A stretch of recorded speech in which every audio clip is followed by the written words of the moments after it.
My name is Steve Orji, and I'm happy to discuss with you in all this life important topic 20 attributes or qualities of a great leader. Who is a leader? A leader is someone who takes the first step to undertake responsibilities for the interest of others. Who is a leader? A leader is a tomorrow thinker, someone who sees the future and charts the course on how to get there. Who is a leader? A leader is an original thinker, able to dream up new ideas and how to make things better. Who is a leader? A leader is one who volunteers to serve others, who puts himself last and others first. Who is a leader? A leader is a person who walks his talks, someone who initiates to take action. Otherwise, he remains a visionary. A visionary is someone who sees but refuses to take action. Who is a leader? He is the one with a vision and extraordinary insight in a particular area and dominates it through his experience and knowledge. Who is a leader? A leader is one who seeks to inspire confidence and through his own acquired capabilities develop the potentials in other people. Who is a leader?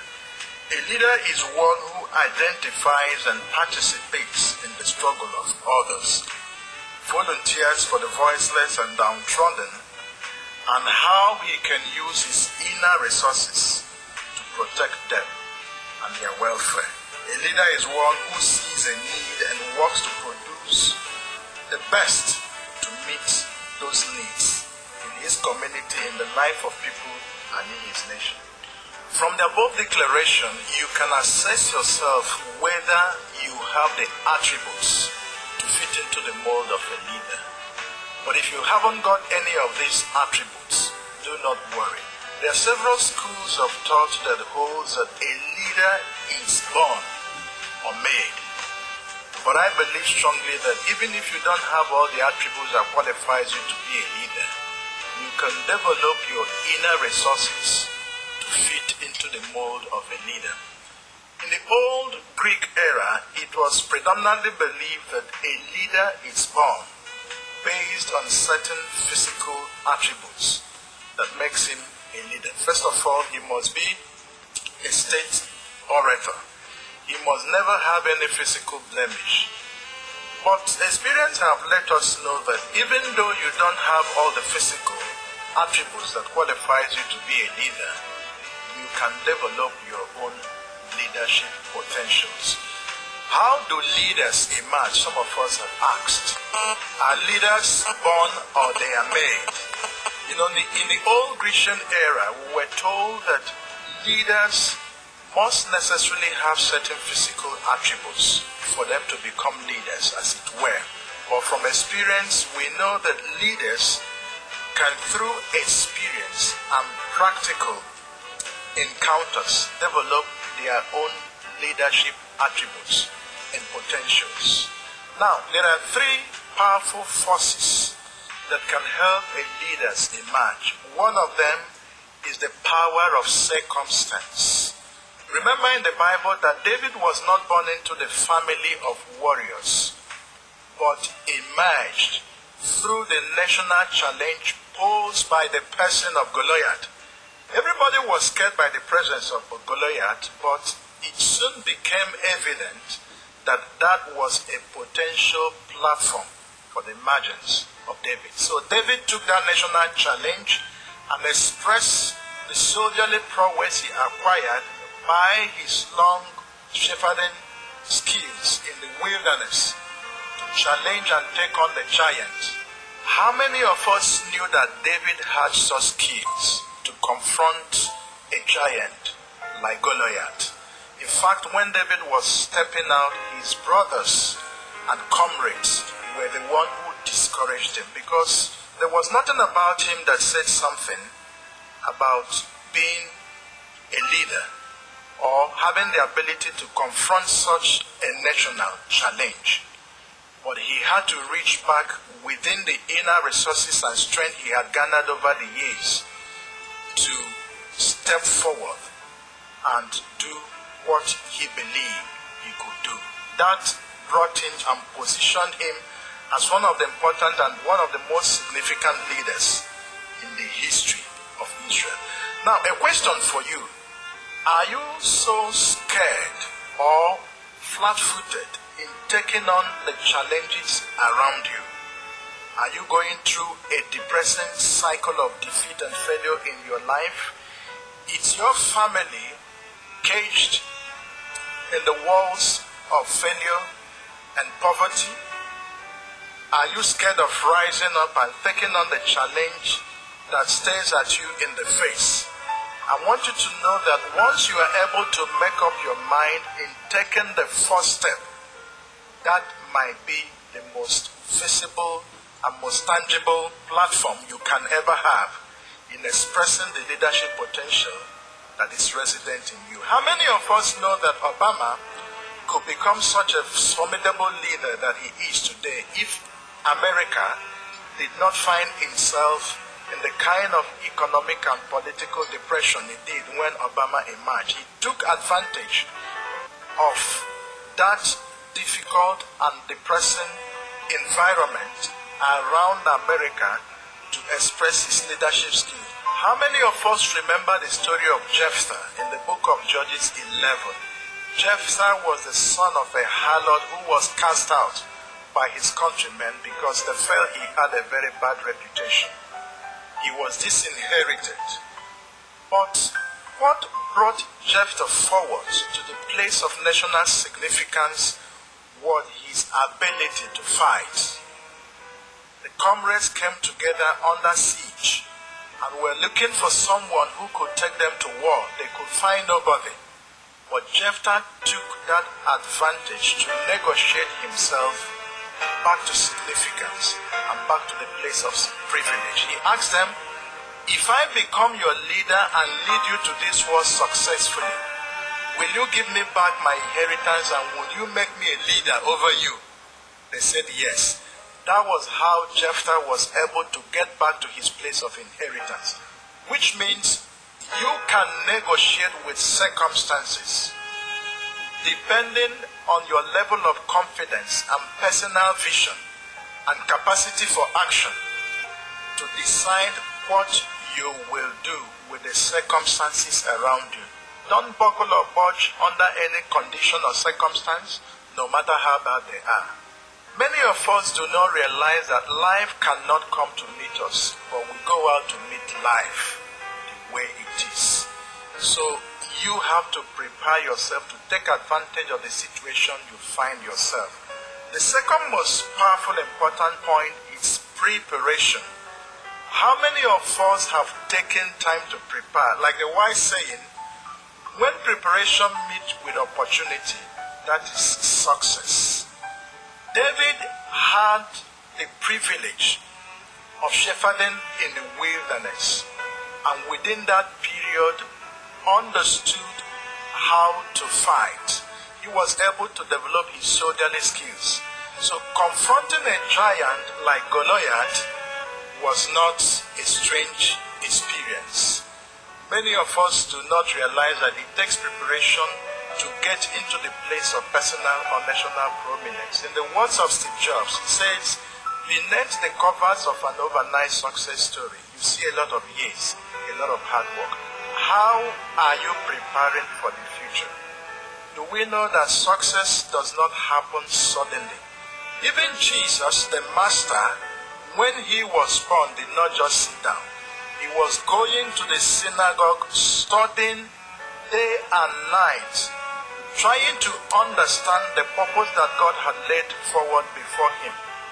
The Bible even recorded that he was very happy, and he declared it to his disciples that this day I have found myself in the books. Even John the Baptist, in the book of Luke chapter 1 verse 80, was in the wilderness until the day of his showing. I think what he was doing in the wilderness was to spiritually and psychologically prepare himself before his emergence as a witness to the coming of our Lord Jesus. So how prepared and ready are you to come into the scene of personal or national significance based on what you were called to do? There are three key things that can help you prepare. One of them is books.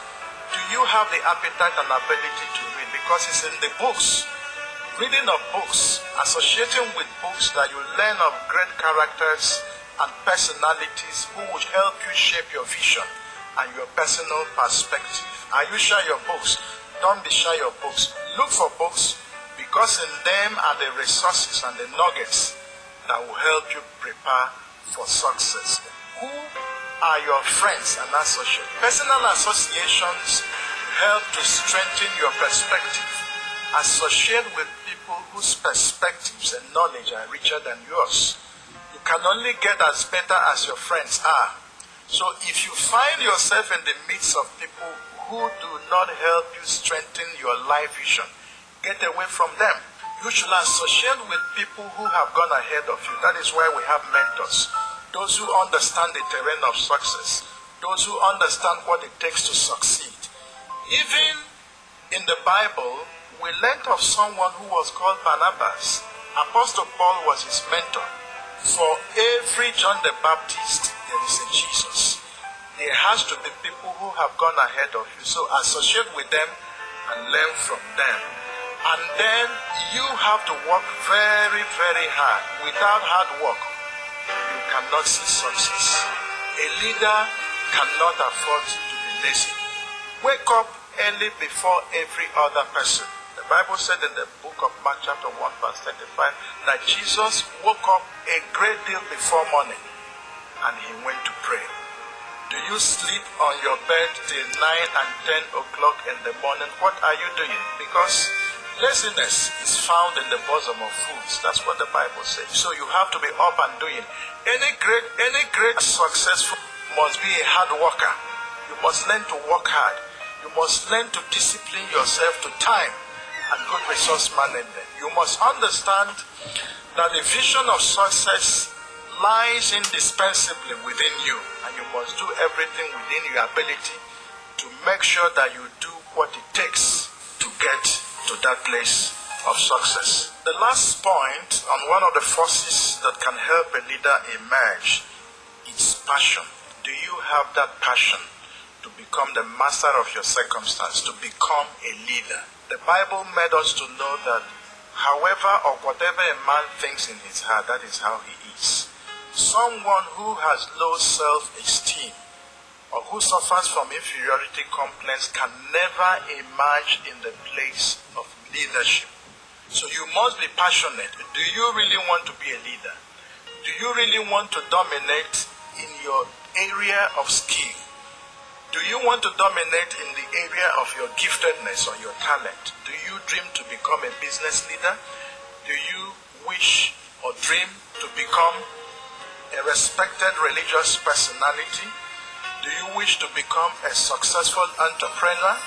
Do you wish to become successful in that area you dream about? It means you have to be passionate. Don't be shy about it. Talk about it. Work towards it. Dream about it.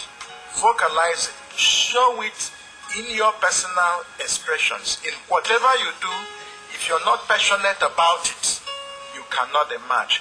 Remember that when the Pharisees came to John the Baptist, 3 times they asked him, "Can you tell us who you are?" He did not mince words. On those 3 occasions, he declared vehemently what he was called to do. He said, "I am the voice."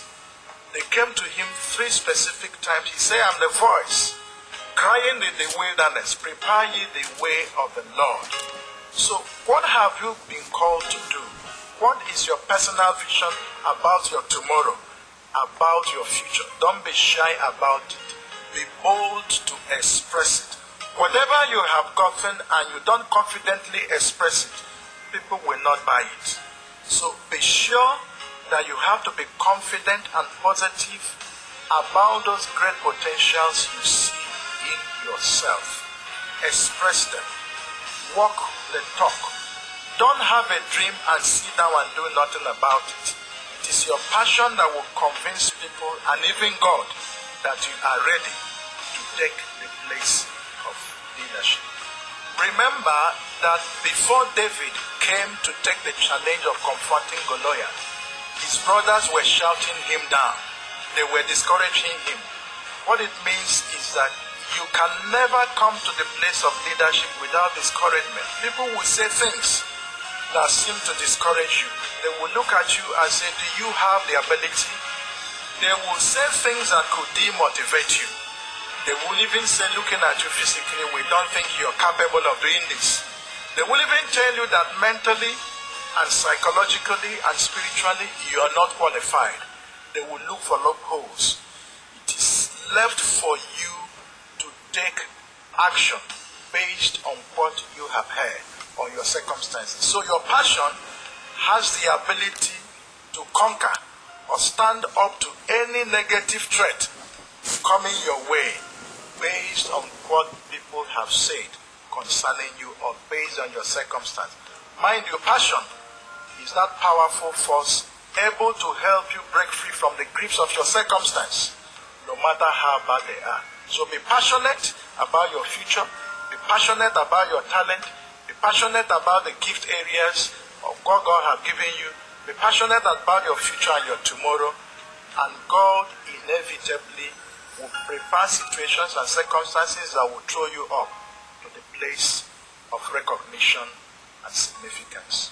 In every sphere of life, there are icons and trailblazers who become leading lights in their chosen area of endeavor. Take for instance, in business technology innovation, you have personalities like Bill Gates, Steve Jobs, Andre Groove, Mike Adenuga, Jim Ovia, Dangote. Remember the talk show icon Oprah Winfrey, who is a leading talk show personality in the world. When you think about boxing, you think about people like Muhammad Ali, Sugar Ray Leonard.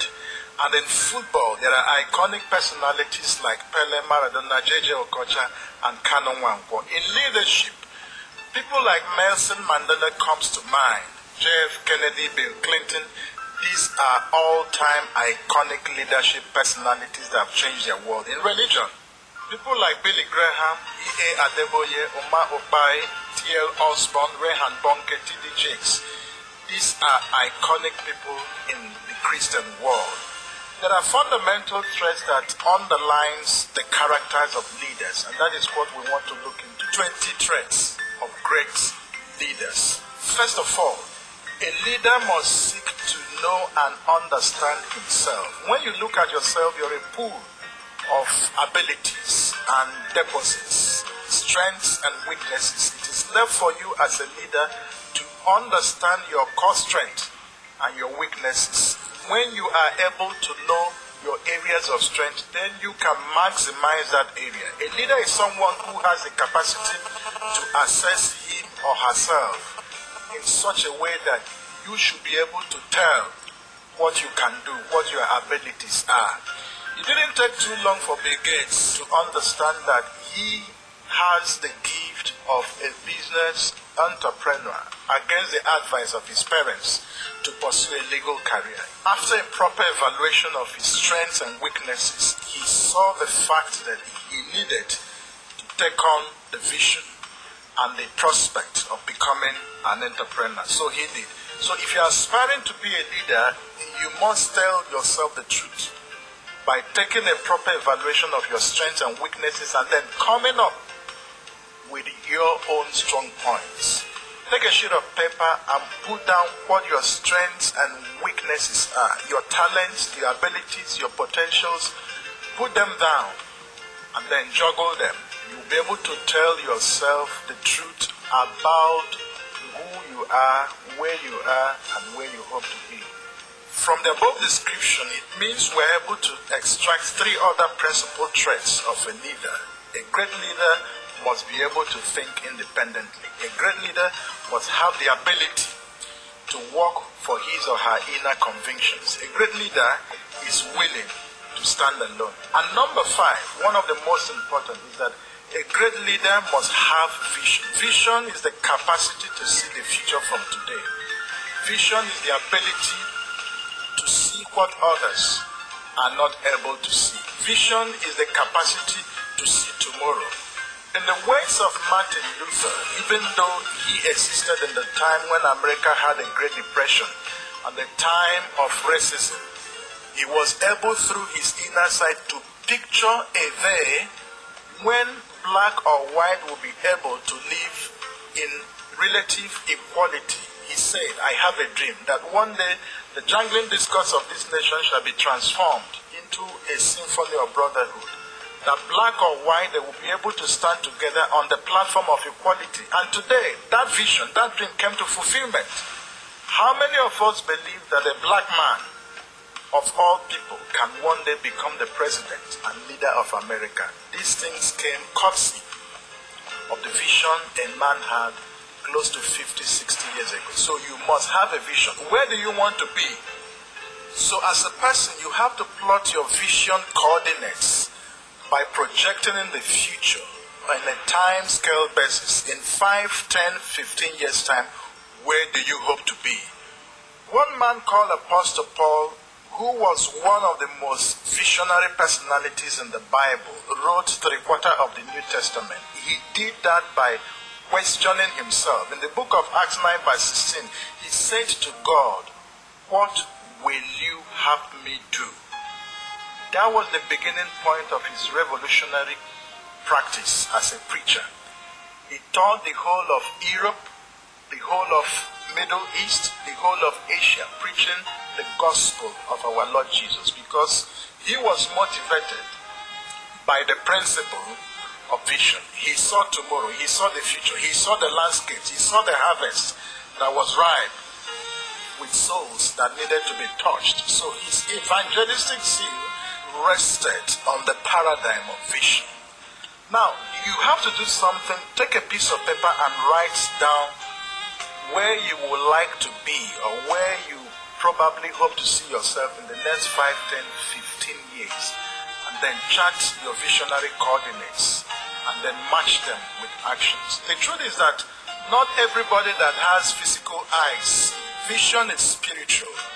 And that is why somebody said that blind minds are worse than blind eyes.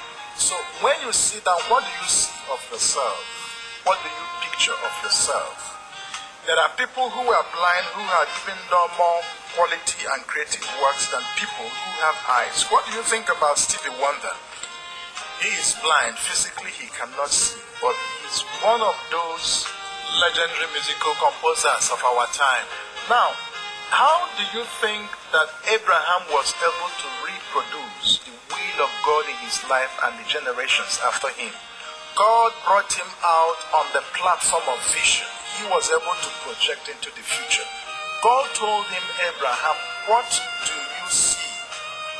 The things you see, you will inherit, which means vision is central to what God wants to do in our lives. You should be able to project where you are, where you want to be, and what the future holds for you.